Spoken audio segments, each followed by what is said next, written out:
Okay, so hello and welcome to all who are joining us today.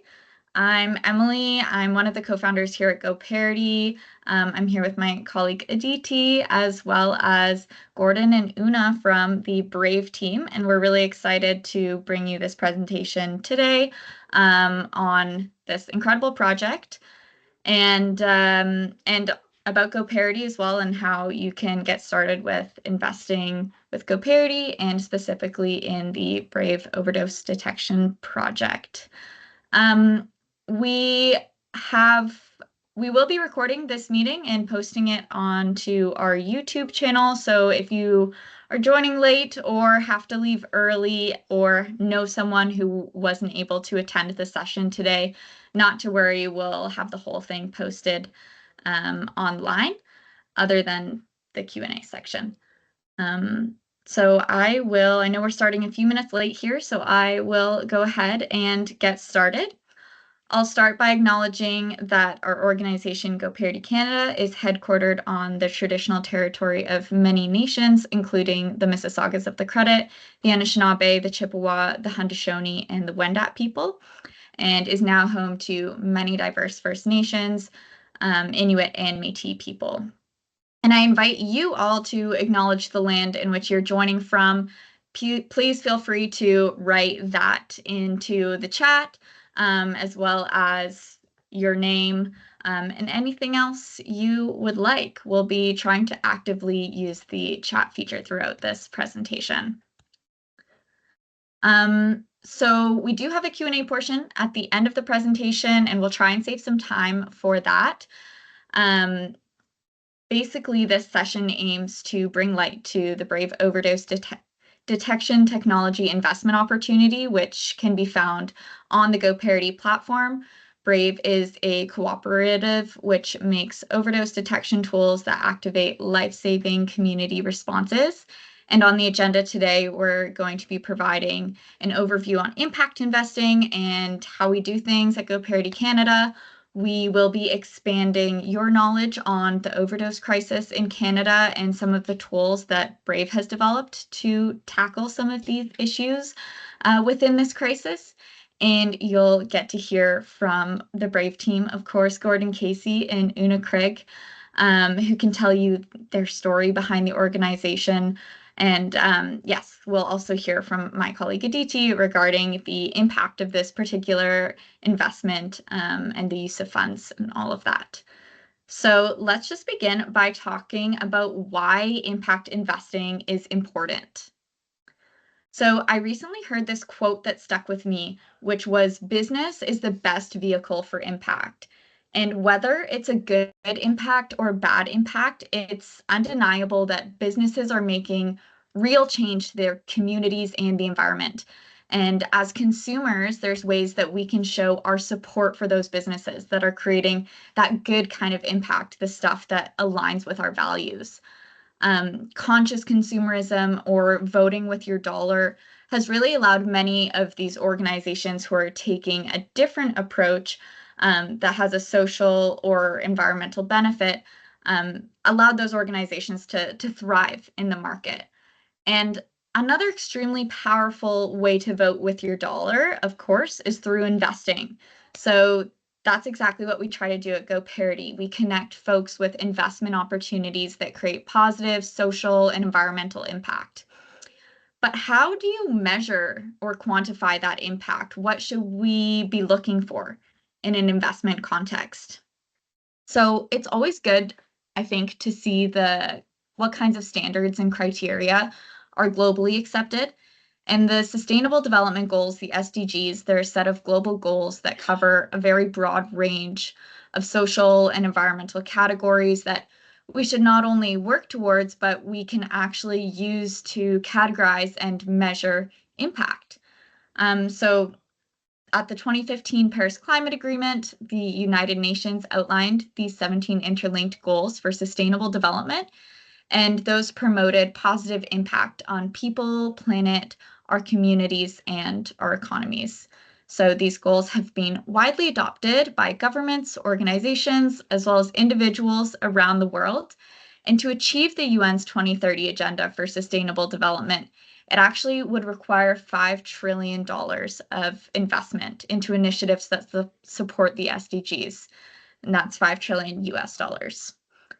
Yet every year we're falling short of hitting this target. So although it sounds simple enough to invest all the capital we need into these global goals, here in Canada, it's actually quite difficult for people who aren't professional investors, just for everyday citizens, to specifically invest in these goals. So that's where Goparity comes in. We help people invest in real Canadian businesses working on a project that creates real tangible impact.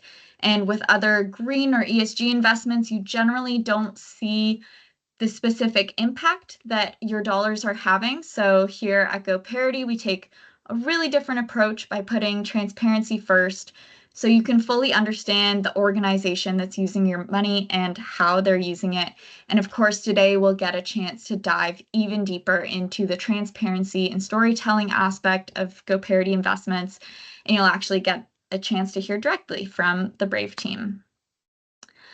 And just comparing Goparity to more traditional investments, this scale shows how investments transition from a solely financial focus to a solely impact focus. And socially conscious investors will want to have a portfolio that mixes a return-first approach and impact-first approaches. So return-first approaches are these kind of ESG and green investments that you'd see provided through your bank or through an investment app like Wealthsimple.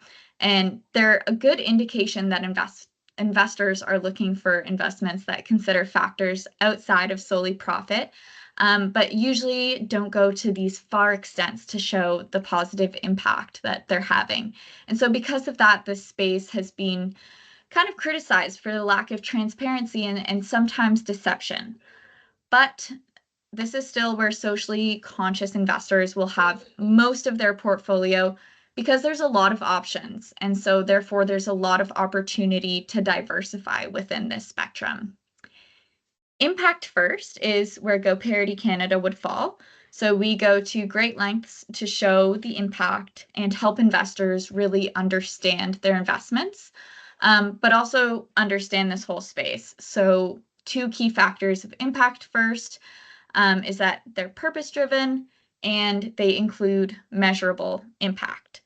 The main problem with impact-first investments is that most of us have very few options to participate, and therefore it's not as easy to diversify within this space. So when it comes to diversifying your portfolio and understanding how much you actually want to invest in impact, you should only really put a relatively small percentage towards actual impact investing. And depending on the individual, you can determine what is right for you and how much of your portfolio you think should go towards that kind of investment. But what I would actually recommend is starting with allocating only about 1 to 2% of your portfolio to impact investing, and then increasing it from there to an absolute maximum of 10%. And really, this is mainly because of the lack of options within this space make it hard for an individual to diversify. But what I really love about the Goparity model is we make it easy to dip your toe in. So our minimum investment amount is $10, and there's no fees to invest that money. We also cap people at investing 10% of their financial assets. So you can't actually invest more than 10% of your portfolio in our platform. And I think that's a really important safety feature, but also a learning opportunity for newer investors. So you can feel totally comfortable trying out impact investing. And again, as little as $10, you can still make an impact no matter what your background is and what you have. So that was my spiel, a little bit of background on impact investing. And now I want to talk about all of that in the context of Brave. So I'm going to leave it up to Aditi and the Brave team to do the more interesting part of this presentation, probably the storytelling about this organization and really what it means from an impact perspective. But broadly, from the financial perspective, this is a debt investment.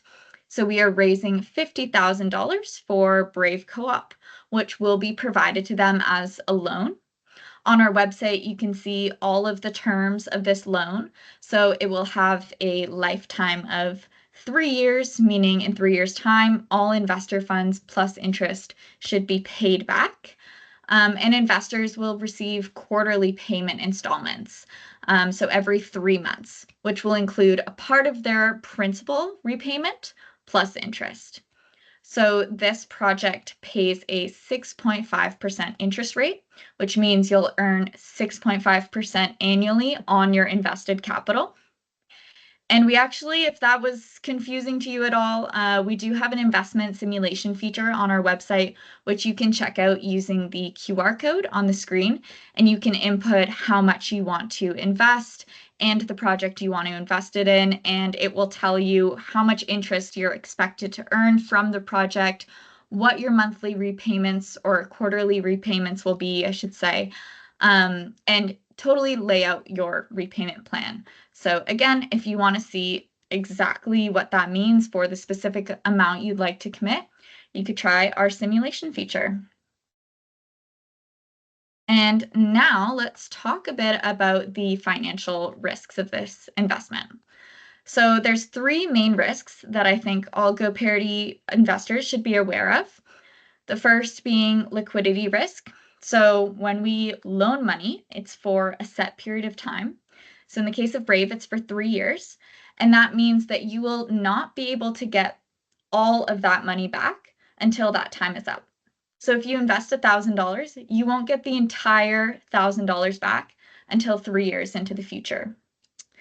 But what we do at Goparity to combat this is we set up principal repayments. So part of your invested capital, let's say it's $1,000, is coming back to you each quarter. So in this case, spread across 3 years. So you'll have some of your invested capital before the 3 years is up, but not all of it. Next is interest rate risk or duration risk. So this project pays an interest rate of 6.5% a year, and that's a fixed rate. So over the course of the 3 years, this interest rate is locked in. But external to this project, interest rates could increase, interest rates could decrease, making this 6.5% less favorable compared to borrowing rates in the future, or it could also make it more favorable.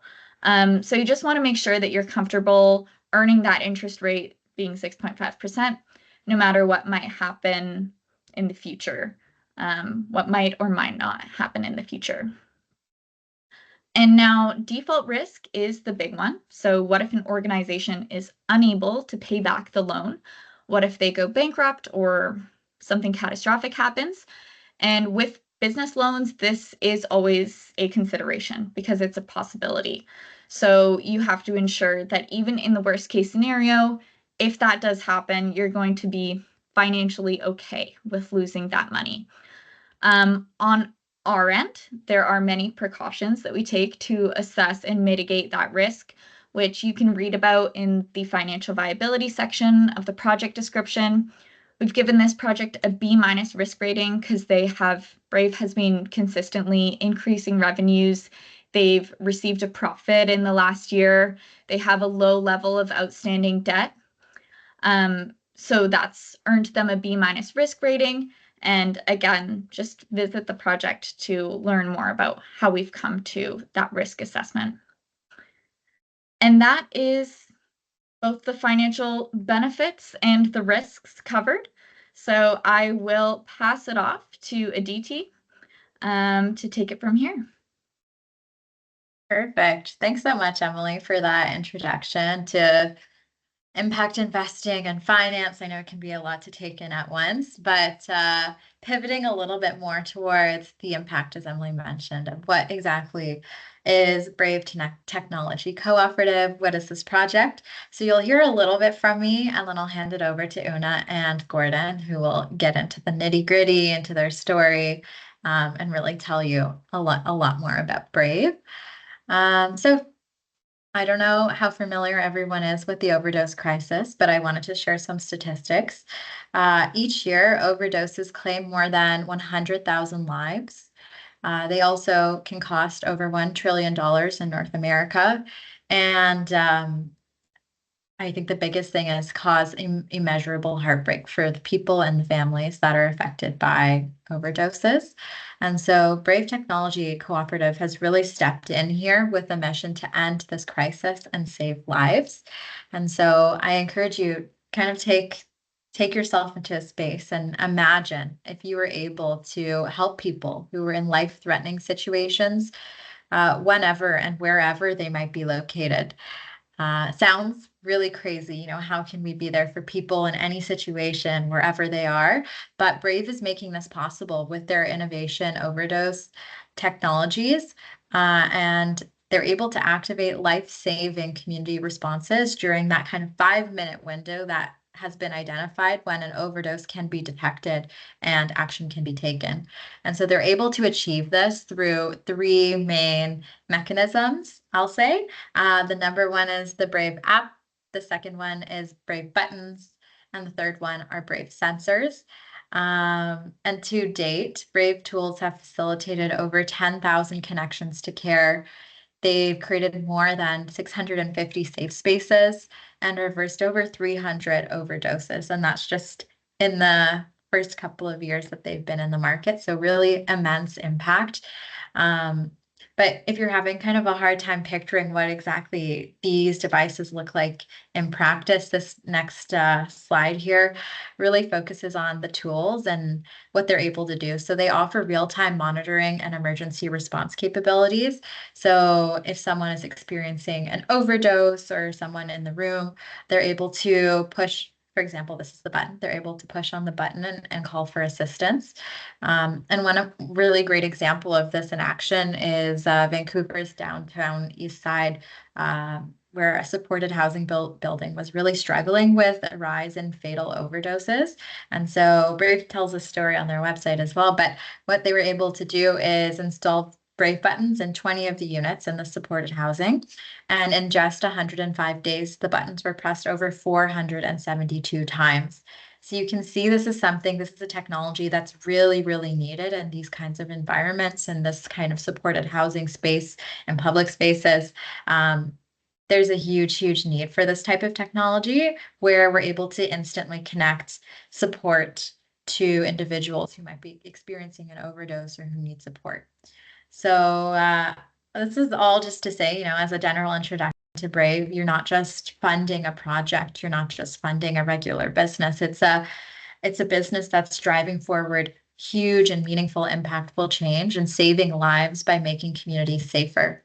So at this point, I want to do a little intro to Gordon and Oona, who will tell us a little bit more about that impact, about their story, about the overdose crisis. So Oona is the CEO and has really been instrumental in shaping Brave's strategic direction as well as operationalizing projects. But Oona also has a background as a writer, artist, advocate, activist, and brings a wealth of experience and passion to her role, which I'm sure we'll hear in just a few minutes. She's dedicated to building connections with like-minded communities and ensuring that Brave's purpose, values, and visions are upheld. So welcome, Oona. And then Gordon is the CEO, and he has a huge focus on sales and partnerships, and actually left a successful career in law and finance to dedicate his efforts to using technology to help people in need. So a shift from kind of traditional industry to this social technology space, but his adventures have led him all over the world to hike Mount Kilimanjaro. But he says his most rewarding journey has actually been with Brave Technology Cooperative. So I'm really excited to hear some of that passion and be able to share it with everyone in attendance today.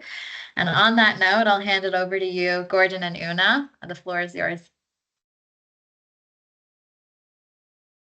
Thanks so much, Aditi. Thanks, Emily.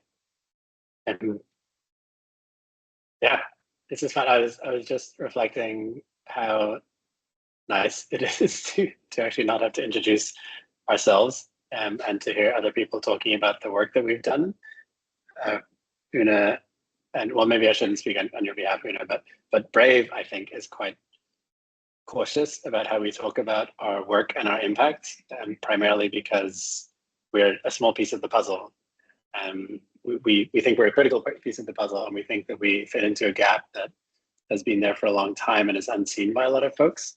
But we know that it's humans who reverse overdoses on the ground. We know that it's humans who are suffering, and we really see our role as designers or technologists or innovators in this space to be creating those bridges through technology in our case, but to bring people together and to foster connection.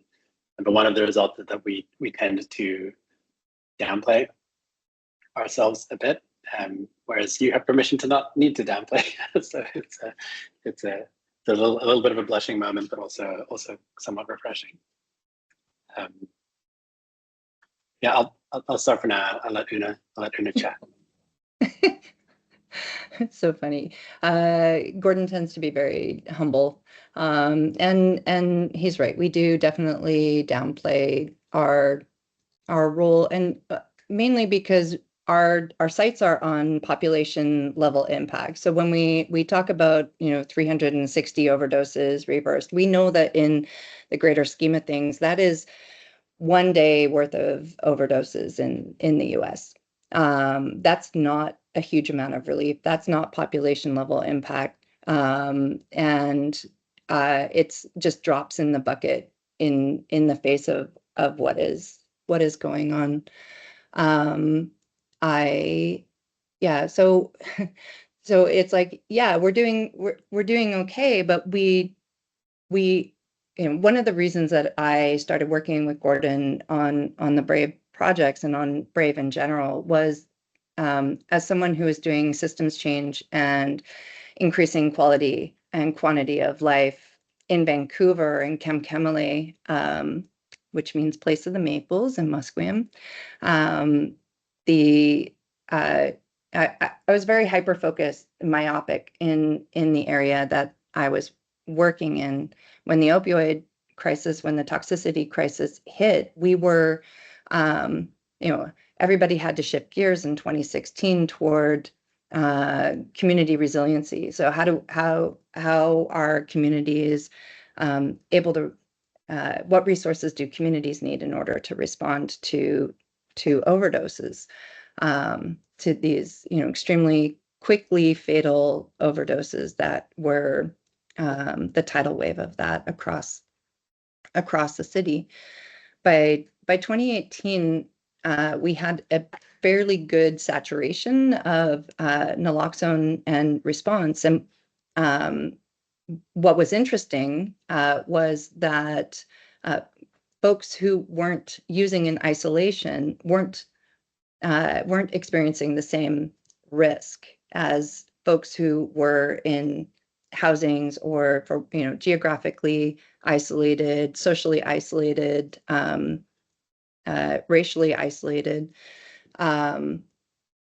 were. So we're watching the overdose rates go up, knowing that isolation is a primary driver of these fatalities, and that knowing the when and the where of overdoses, that people would and could respond if given the mechanisms. And we often said is like, the heartbreak of a lot of overdoses or fatalities is that they're largely reversible using naloxone, oxygen, different mechanisms for that reversal, but nobody knows until after the fact. So what kind of technology would be able to help facilitate what was seen as a community resiliency in somewhere like the downtown east side, where people you were knowing exactly when and where somebody was overdosing because it would be called down the street. It was like, so-and-so is down. Does anyone have naloxone? Oh, someone's got naloxone. Someone's got oxygen. Everyone converges. And it was a very unique solution, but mostly because folks were experiencing houselessness, and that the community was really taking care of itself, and they were able to respond very quickly in a short period of time, reducing some of the downstream impacts. So when we first started these, so Gordon's been working on this for a while. He brought me in 2017, where I started being like, what do you mean using technology to scale community resiliency into community? I started to imagine technology as a population level impact. All of that said, is that means that building technology in such a sensitive space or a tender space, like with people at risk of overdose, which is in every socioeconomic and geographic location in North America and the UK and Europe, was and globally was really was really stopped by the stigma and the internal shame that goes around with people who are at risk of overdose fatality for using drugs. So these were a few things that we had to mitigate. What would those tools look like? And that meant that we had to build tools according to, we had to facilitate the design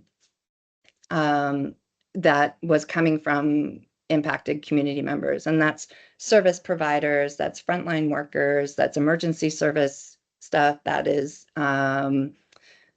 family members, as well as people at risk of overdose. We need to get them all at the table so that we could talk, would you use technology? What would it need to look like for you to feel safe? And that was our initial beginning in this tender field of overdose detection and response. And now it's my turn to be quiet. I will let Gordon. Yeah, it's interesting. The concept of co-design and design justice and innovators behaving or positioning themselves as facilitators of the expertise of the people with lived experience, as opposed to just doing some general design work and doing like proper research-based investigation with your customers or with your end users, or doing workshops, or having feedback sessions and things like that. And it's been a challenge for us, both because that's just hard generally in the best of circumstances, but in particular, this doesn't look very familiar to a lot of designers who might come and work at Brave or work with us around things, because the nature of the real living experience of a lot of the people we're consulting with is not like that of a lot of other, for the sake of industries, right? So it means that it can be haphazard. It means that we're not going in with surveys or like lists of documents, but it's very, and Oona has loaned me this word, it's very relational. Everything we do is very relational at Brave. So we might be getting episodic, intermittent feedback and input from people with lived experience, like all the live long day throughout a year, rather than doing like 1 month of core engagement where the co-design happens in that moment. So it's hard for us to box it in, which is beautiful. And it's honestly how I think both of us, we both swim that way. Like that's how we like to be in the world in general. So it's lovely to find work that is aligned with all of that. And yeah, and to finally have an impact. It's I really appreciate it, actually, Emily, you walking through the spectrum of impact investing.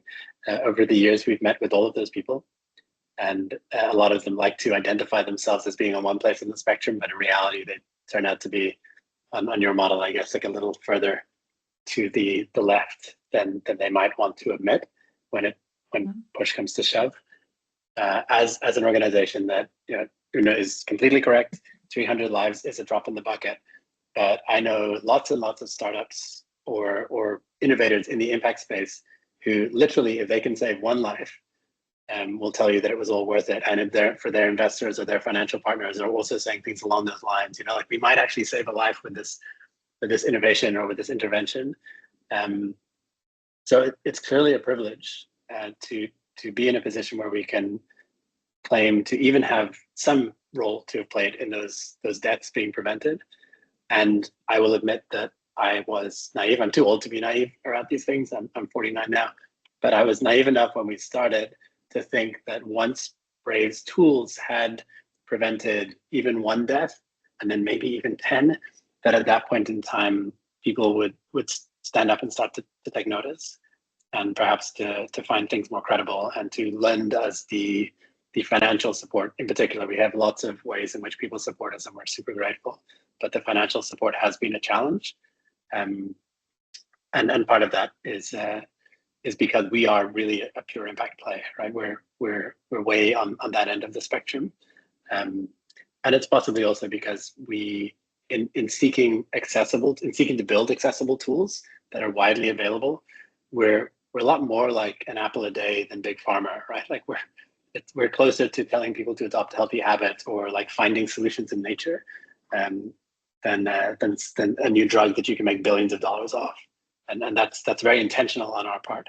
But much of the funding, both governmental and private, is centered around IP and protectable assets that can be, rent can be sought off them, whether it's through us or in case we failed, like they could then sell those on to somebody else or something like that. And that's not the game we're playing. Like we're really only about having this impact on people who are at risk of overdose death.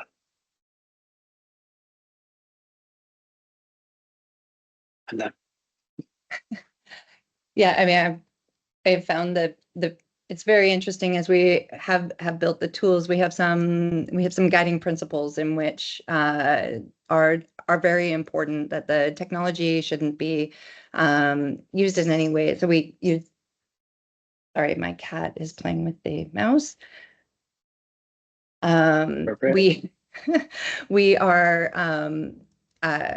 yeah. So data minimization and privatization is very important to us. So making sure that we're actually just not collecting data, which is very sexy. Data economy is very sexy for folks that, oh, this is amazing. Like you have all of this data. You could probably use that as like a way of generating and streamlining some others, or sorry, creating more streams of income. So one of the reasons that we're cooperative is it helps lock in our mission. It locks in our mission. It creates our guiding principle. It creates a framework for our guiding principles. But at the same time, that doesn't mean that we are not a good investment, because we are using that lean startup model, because we're trying to look at generating revenue, and we're building revenue streams and multiple revenue streams just with the devices and sales. And as lots of folks understand, a behavioral change and community capacity building for these kind of tools to work creates an extremely long sales cycle, as well as the but our idea was always to try to be mainly revenue based, because then that helps us control our, like, where it is that we're going, what it is that we're building, and allows us to work in this very beautiful, it's not a niche space, it's a very, it's a very large space. And yeah, so, but it can, for investors, it can be a little bit of a mind shock because of the biases that come to on who we think is using drugs, and deserving versus undeserving, and red herring sort of conversations. The sweetness about us is that we're very specifically focused on the moment that someone's at risk of overdose, and getting support to them. And then having upstream and downstream connections and community members who are trusted and vetted inside of their communities, being able to provide some of those softer qualitative metrics of handovers to care or education, et cetera. So yes, we are impact driven, and we found that there are lots of different ways to describe our impact other than just overdoses. And our business model is succeeding very at a slower rate than someone who than companies, especially tech companies, that aren't working with folks around adoption, like feasibility and adoption, as important functions for that technology to work. But like Emily was saying, one of the things that was really great to see, and I can't wait to read your report, is it was almost surprising to us, like year over year, our revenue has gone up, and last year we made a profit. I was like, okay, that we're doing something right. Like, even though we're not quite fitting the mold for a lot of different investment opportunities, we're still here. It's been 5 years. We have 3 tools, 3 products in market. Some longer sales cycle than the others, and then we have some another product in development that actually will be a beautiful scalable intervention. And yeah, so there's a lot of hope for where we're at. We're at that precipice of like really maintaining our values as well as generating revenue in our interesting little business model, and being able to offer people a return on investment. And we're not a venture capitalist dream. We're not suddenly going to sell our beautiful cooperative to Google for it to become another app inside of their thing. We are harm reductionists first and technologists second, in that manner.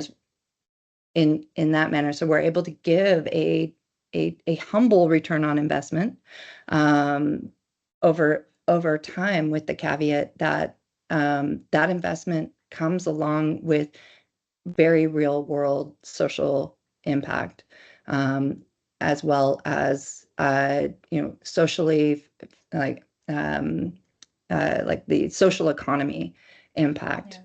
Yeah. Thank you both, Oona and Gordon, for providing this window into such a purpose and passion-driven business, I'll say. I mean, as you said, Oona, you put it perfectly. It's not a venture capitalist company. It's something that's really being driven by putting people first. And so that's something that we really get with impact investing in this space. And it makes me so happy to see that coming alive in the way that you two are talking about Brave and the technology that you're offering. So thank you for sharing. At this point, Emily, are you good to hit the screen sharing?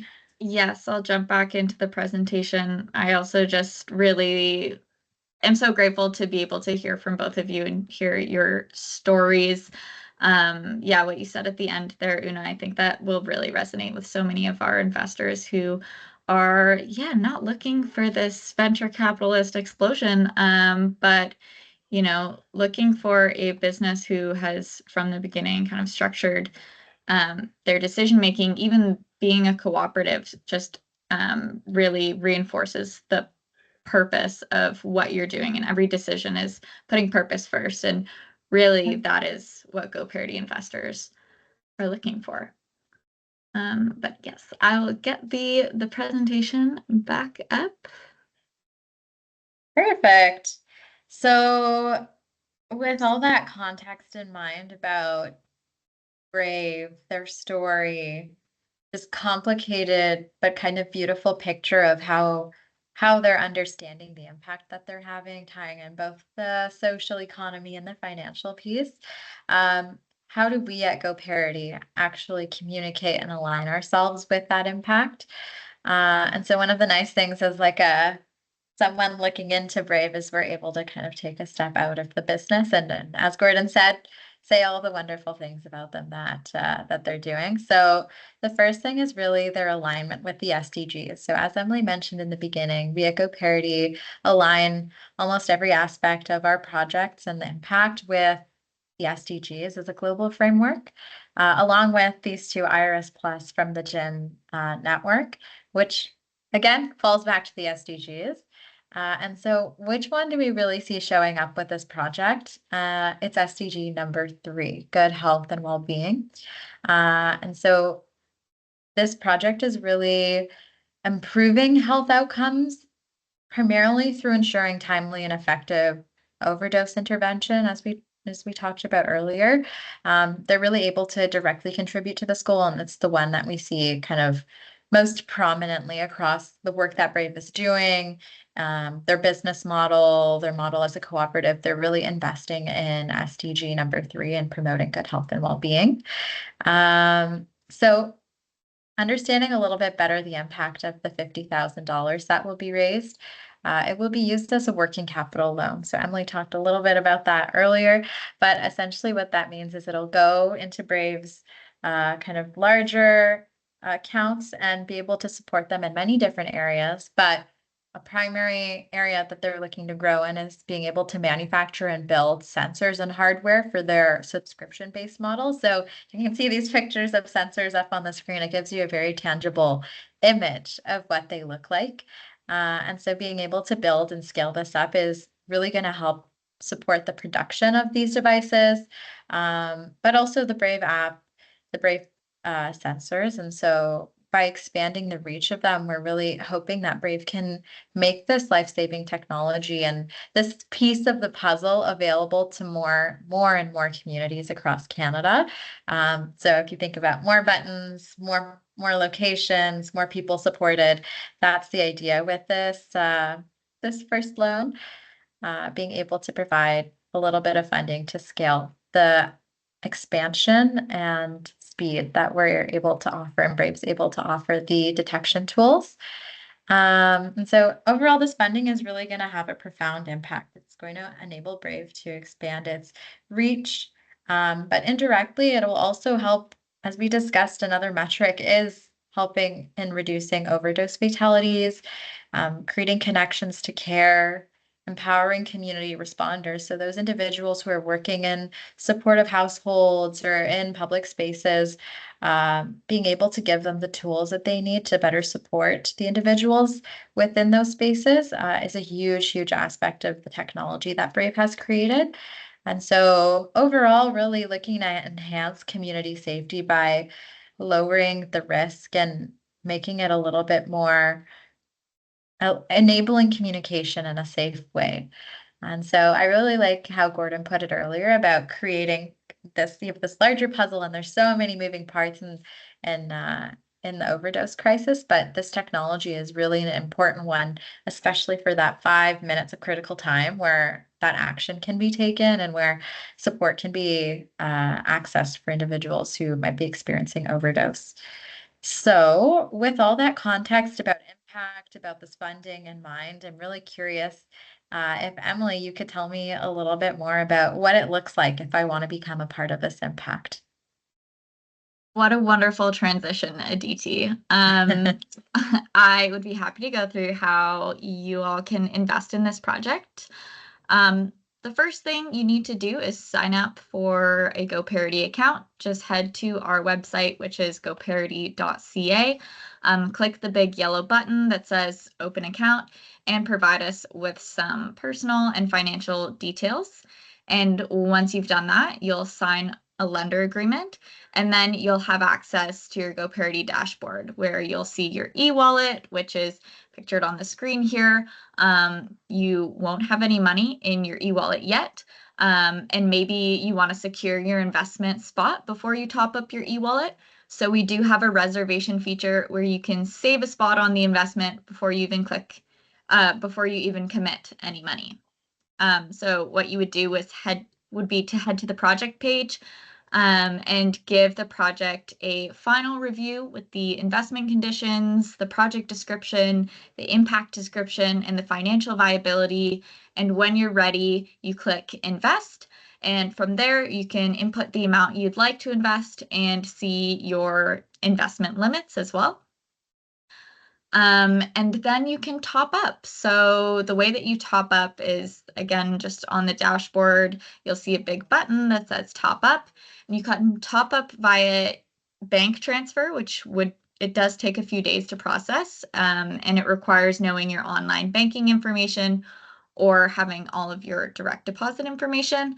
And then you can also top up using e-transfer, where you'll just get an email from your bank for a money request, and you'll need to accept that request.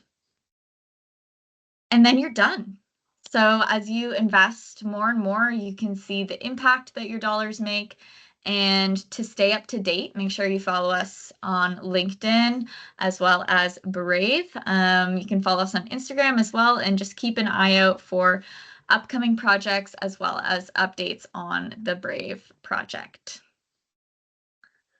So thank you to everyone. We'd be happy to answer any questions. Yeah, so if you have any questions, feel free to drop them in the chat. I'll be monitoring it. But to get us started for these last couple minutes in a Q&A, I'm curious, Gordon or Oona, if you could share any feedback that you've had from the communities using Brave's technology so far. What are you hearing from your customers?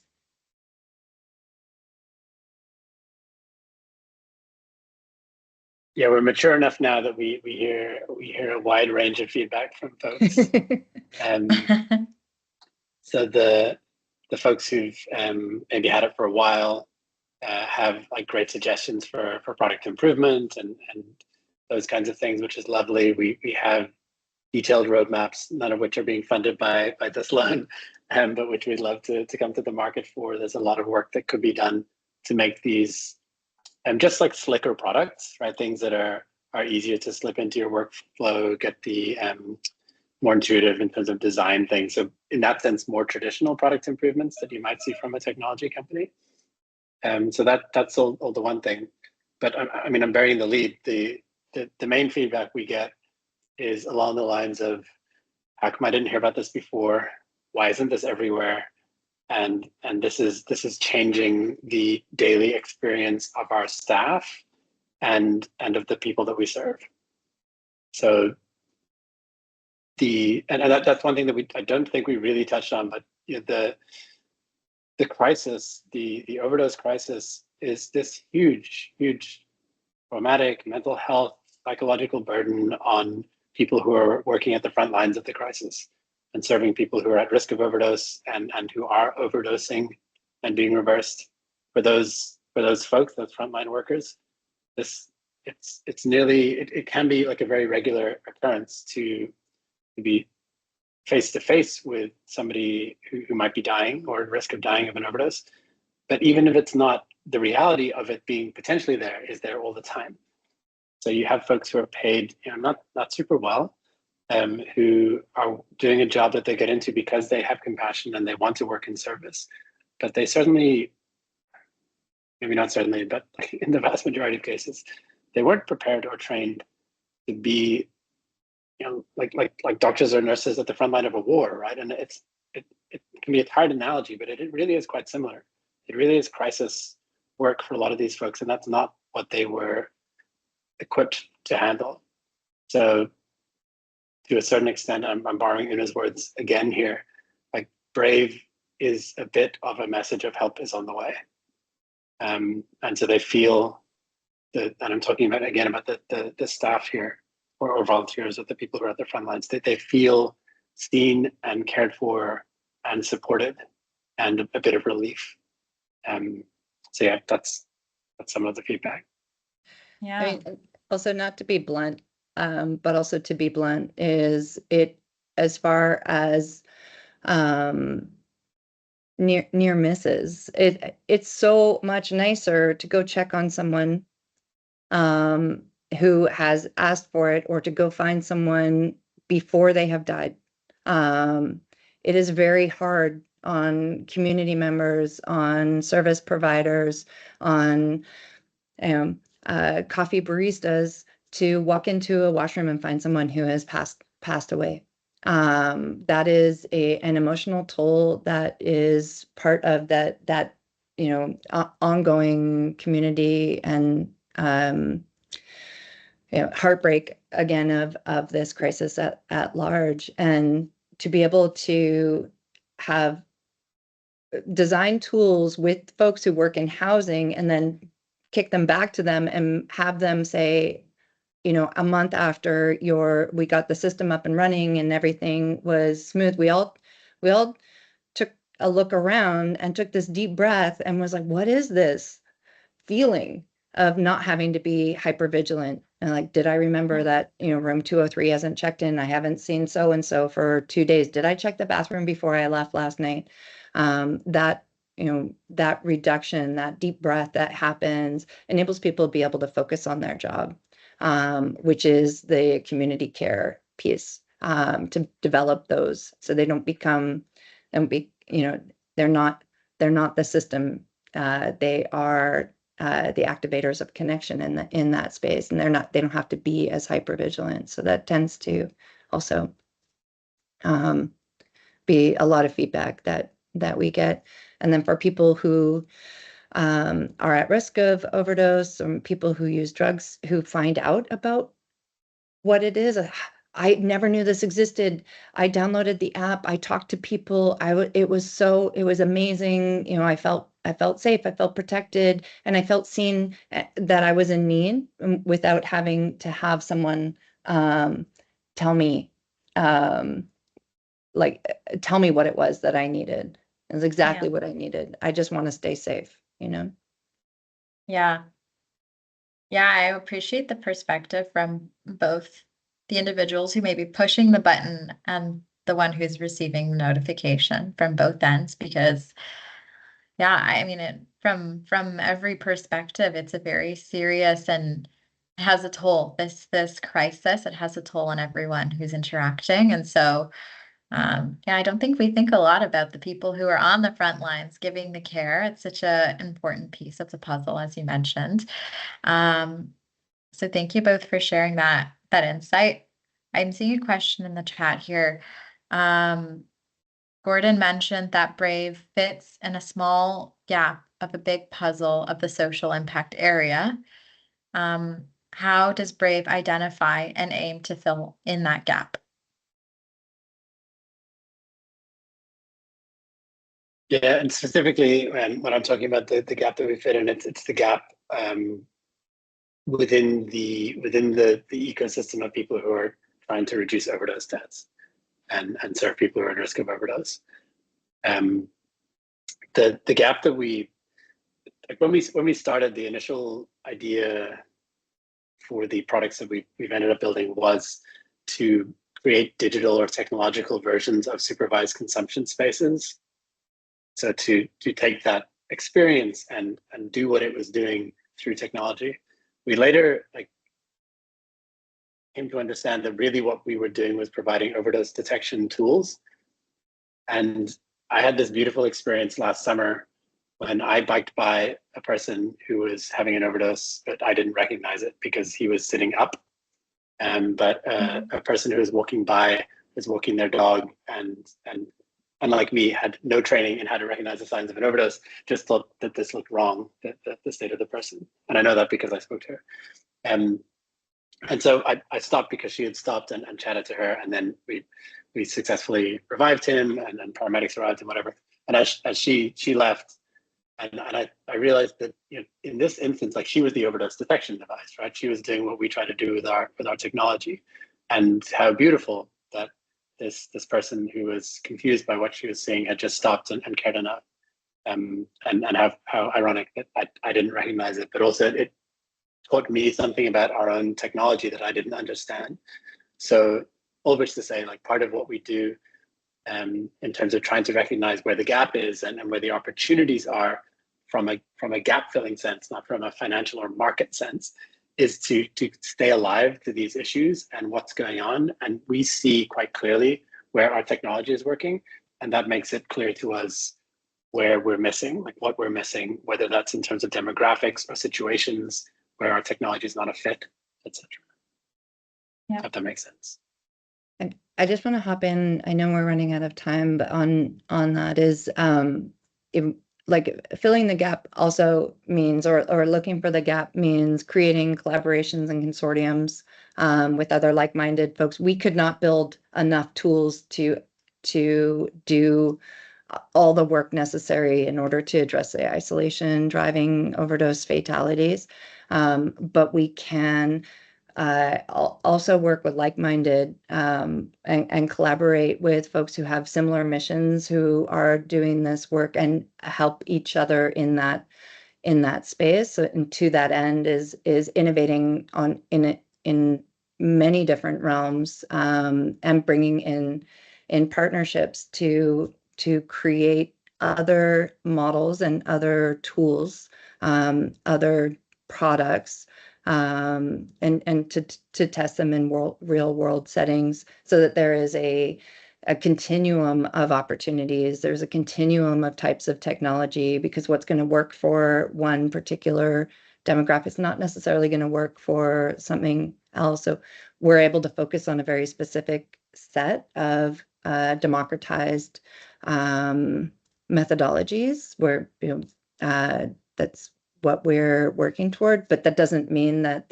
there are competitors, would-be competitors, who aren't also helping fill in those gaps. So we work together to try to create transparency around those solutions and knowledge share in what it is that we're doing, so that can also be put into their roadmap, et cetera. So it's, again, filling the gap. We can't fill the gap. There is no monolith. It is so big at this point, but it is possible to look at scale when you start thinking of competitors as collaborators on creating a suite of tools, systems, as it were, and then us knowing what's feasible. So, while keeping and preserving the community trust and traction that we've built over the past 5 years. Perfect. Well, thank you both for sharing. I mean, I think I hope that answers the question in the chat around filling the gap, and I mean, for me, it definitely did. So I think that brings us to the end of our webinar. I just want to say a very quick thank you to both Gordon and Oona for taking some time to come chat with our community about Brave and the work that you're doing. Yeah, and I'm seeing lots of thank you, lots of love in the chat. So it seems like it's hitting and resonating with everybody. I'll hand it over to Emily for some final notes. Yeah, Oona and Gordon, thank you so much for being here, sharing your time and also your story. I really appreciate your honesty and bluntness. It's incredible to put into perspective, the real lived experiences of people that are impacted by the overdose crisis. And yeah, what you're doing is truly amazing. So even having this in this past hour, I've just kind of sat back listening to the both of you, and it makes me feel very, very grateful to be able to share this incredible investment opportunity and also just incredible company with our community.